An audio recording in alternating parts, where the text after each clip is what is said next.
Olá, estudantes do segundo ano do ensino médio. Sou Viviane Soares, professora de História.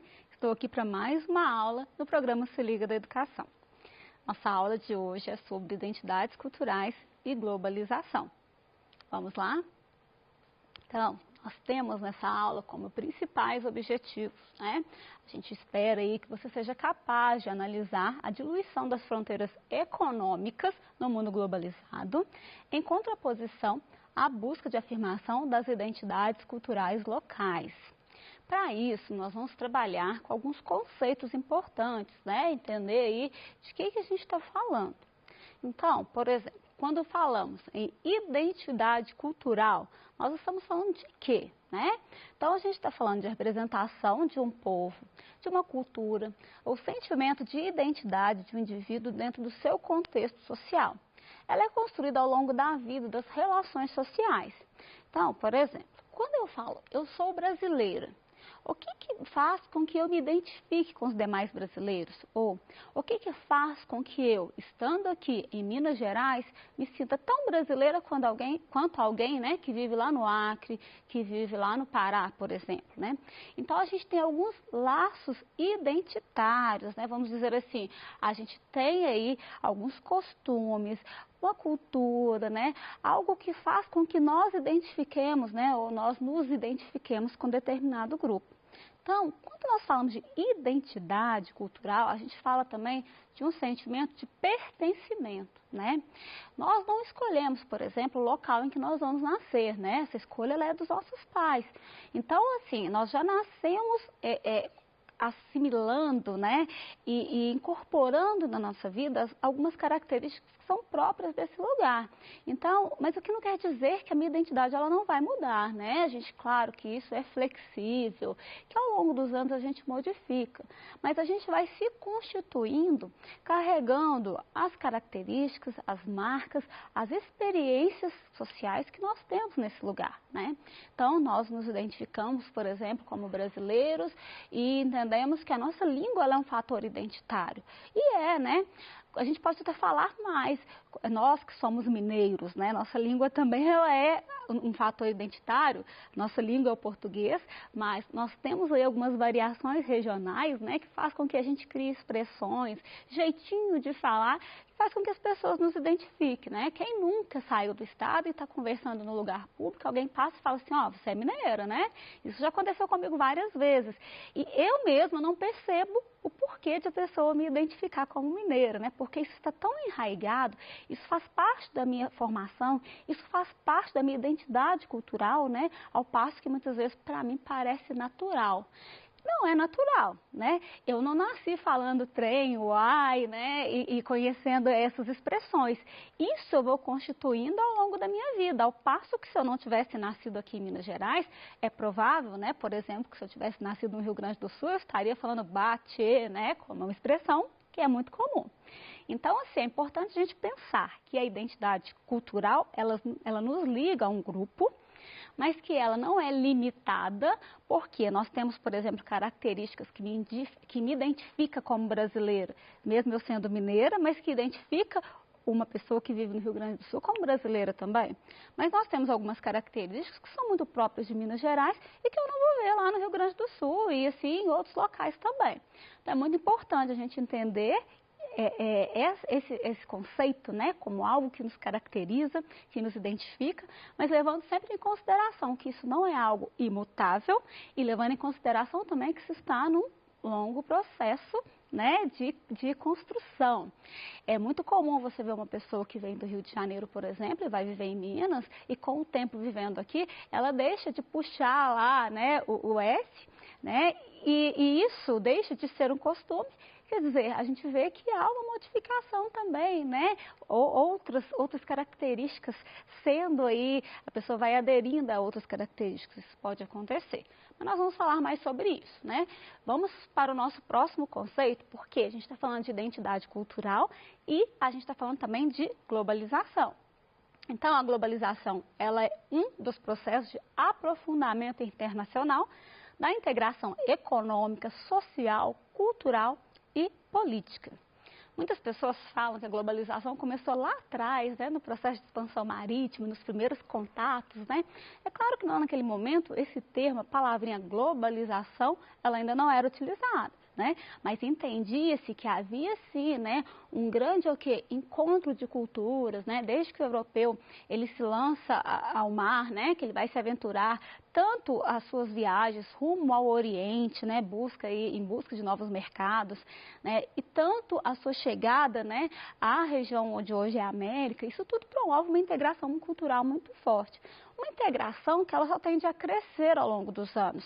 Então, a gente tem uma integração que ela acaba sendo econômica, sendo política, sendo cultural, né? Então, não é raro a gente perceber que no Brasil nós usamos palavras no nosso vocabulário que são palavras em inglês, né? Ou a gente segue alguns padrões estadunidenses, por exemplo, e em outros locais também. Mas a gente entende como que o processo de globalização ele permite essa integração. Né? Seja aí o conhecimento de outras regiões, seja o desenvolvimento pelo qual a gente passa, né? Que a gente tem acesso a meios de comunicação, a meios de transporte, aquilo que faz com que pareça que o mundo, até que as distâncias foram encurtadas, né? Que faz com que eu saiba nesse exato momento o que está acontecendo num país que fica em outra região bem longe daqui, porque a gente tem muito acesso à informação. Mas a gente vai entender que a globalização, ela acaba interferindo também nessa questão de identidade cultural, porque a gente tanto assimila características de outros povos, como a gente também acaba disseminando as nossas características para outras regiões. Né?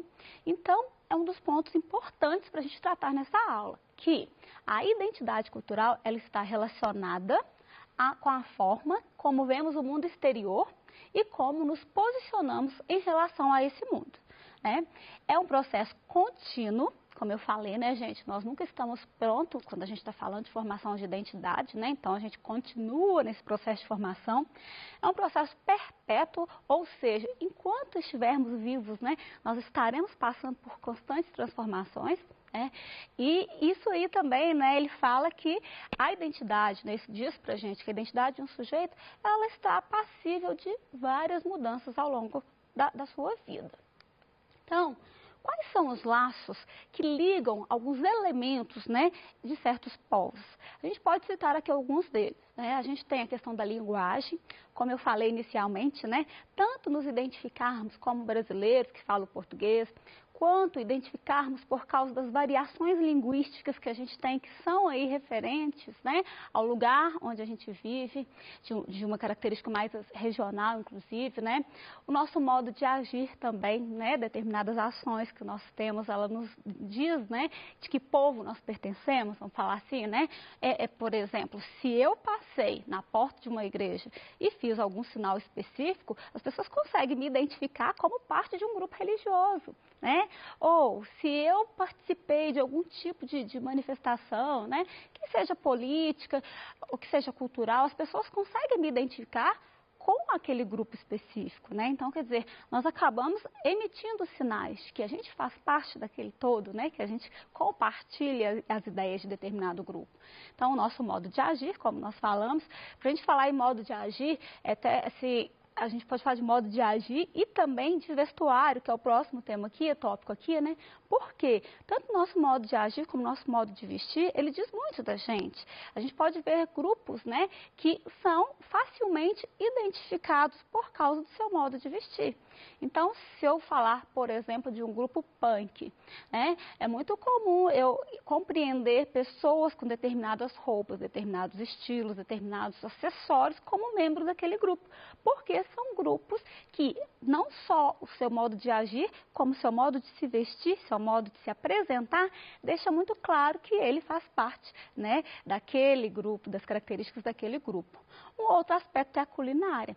Nós estamos falando aí, né, dos 300 anos de Minas Gerais, e sempre que a gente fala de Minas Gerais, a gente fala a respeito da nossa culinária, porque é maravilhosa. E nós temos, por exemplo, o melhor pão de queijo do mundo, né, e a gente fala isso com muito orgulho. Mas dizer que é o melhor pão de queijo do mundo é dizer de uma identidade minha, de um costume meu, né, de um conhecimento meu. Eu não nasci conhecendo pão de queijo, mas ao acompanhar na minha casa, nas festas, meus avós fazendo, é como se fosse algo enraizado na minha identidade. Se eu saio de Minas Gerais e eu vou comer um pão de queijo em outro estado, não é que o pão de queijo é ruim, é bom também, né? Tem vários modos de fazer, mas eu sempre falo, o pão de queijo mineiro, ele é o melhor, né? Então, a gente tem essa questão da culinária que é muito forte, né? Ao mesmo tempo, quem vai ao Nordeste, quem vai à Bahia, por exemplo, quer comer um acarajé, né? Quer conhecer esses pratos que são muito típicos daquele local. Então, nós podemos dizer também que os alimentos, eles, né, a culinária de maneira geral, é um fator que nos identifica. Quem dirá pelo nome que a gente dá às coisas, né? Em cada lugar, às vezes, o mesmo alimento, ele tem um nome diferente, né? Um exemplo desse é o geladinho. Em alguns lugares a gente chama o geladinho de geladinho, outros lugares de chup-chup, outros lugares de indim, quer dizer, né? Nós temos vários nomes para o mesmo produto culinário, mas o próprio nome também, ele acaba recebendo as características culturais, né, identitárias de um grupo, de uma região. Aqui a gente traz algumas imagens que nos ajudam a entender essa questão, né, de como esses fatores, eles interferem na identidade cultural, né? Quando a gente fala de religiosidade. Nós temos aqui a imagem, né, de um homem que é um seguidor do hinduísmo, e eu consigo identificar isso por uma série de fatores, inclusive por causa do meu conhecimento prévio a respeito do hinduísmo, né? Então, tanto o símbolozinho que ele usa na testa, né? As suas vestes, essas cores, né? Se eu for mais a fundo, eu posso olhar o tipo físico dele, as características que vão me ajudar a identificá-lo em um determinado grupo. Não quer dizer que isso é uma norma, porque nada impede de uma pessoa que é cristã mudar e resolver seguir o hinduísmo. E, claro, aderir às características do hinduísmo também. Como a gente falou desde o início, identidade cultural é algo de formação contínua. E as pessoas mudam, né? Que bom que mudam, as pessoas são diferentes. Então, assim, a gente consegue, por meio de características gerais, identificar esse homem da foto com um determinado grupo religioso. Não é 100%, mas a gente sabe que nós temos vários indicativos que nos ajudam aí a compreender a identidade cultural dessa pessoa, né? Outra forma da gente entender essa identidade cultural pode ser nas artes plásticas, né? Então, aqui a gente vê representantes de uma tribo indígena e nós conseguimos ver pelos adereços, pela pintura corporal, né? Que eles fazem parte de povos indígenas. Talvez eu não consiga identificar especificamente qual povo indígena, mas eu já consigo identificá-lo num grupo maior e eu sei que ele faz parte do povo indígena pelas artes plásticas, ou seja, pelos objetos, pela pintura, pela forma de representação artística aí que a gente vê. As músicas também, elas nos ajudam, não só a música como a dança, né? Qualquer pessoa que vê uma imagem, e aí eu falo com vocês, qualquer pessoa com determinado conhecimento prévio, né? Não adianta eu pedir uma criança pequenininha para olhar essa imagem e falar de onde que é essa dança, essa música. Não é assim, né? A gente fala que quando a gente já tem um certo conhecimento prévio da cultura, da identidade de um grupo, a gente consegue fazer essa observação e entender que essa mulher está dançando um tango com esse homem, né? Pelo jeito do corpo, pela roupa, pelo passo da dança, né? Se eu pudesse ouvir a música agora, e eu logo identifico o tango com a Argentina. Né? Então, isso faz parte, né, de um dos critérios para a gente ter aí essa caracterização, esse conhecimento da identidade cultural de um grupo. A nossa cultura, como dissemos já inicialmente, né, assim como a nossa identidade cultural, ela não é imutável, é muito importante a gente pensar isso, até mesmo para a gente falar de alteridade, de reconhecimento do outro, de respeito ao outro, né, da não tentativa de impor um padrão cultural, né, e ela se molda de acordo com as nossas experiências sociais, né. Pode ser que eu nunca gostei de um tango argentino e eu vá morar na Argentina e eu passo a conhecer, e aquele som ele passa a ser tão familiar que pode chegar a ser minha música preferida no futuro. Quantas pessoas me falam, nossa, quando eu era jovem eu gostava de tal música, como eu pude gostar daquilo, né? Hoje eu não gosto mais. Mas isso é o quê? Isso faz parte desse processo de construção da nossa identidade. Ou seja, nós não estamos prontos, nós estamos sempre em processo aí de construção, de alteração, né? De crescimento, de desenvolvimento aí. Então a gente vai relacionar o conceito cultura à globalização.